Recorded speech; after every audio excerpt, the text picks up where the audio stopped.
म कस्तो दुनियाँमा जन्मिएछु। यहाँ कमजोरहरूको लागि कुनै पनि ठाउँ छैन र मान्छे पनि पैसामा बिक्ने यो दुनियाँमा गरिब भई जन्मिएछु। तर गरिब भई जन्मनु गल्ती त होइन, गरिब भई मर्नु गल्ती हो। गरिब र कमजोर भएर जन्मनु भनेको सबैबाट पीडा, सबैबाट हेपाइ, सबैको खेलौना बन्द रहेछ, सबैको रिस पोख्ने भाँडो बन्द रहेछ।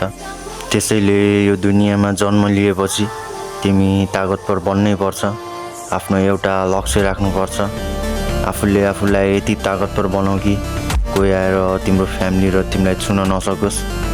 म पनि यो दुनियाँमा कमजोर भई जन्मिएछु, तर अब म कमजोर भई मर्न चाहन्न। म कसैको हेपाइ सहेर बस्न चाहन्न। मैले त्यो मान्छेहरूलाई देखाउन छ कि जसले मलाई पहिला धेरै पीडा दिने र एक्लो बनाई हेप्ने गर्थ्यो। याद राख, मैले एकचोटि फैसला लिएपछि पछाडि हट्ने मेरो बानी छैन।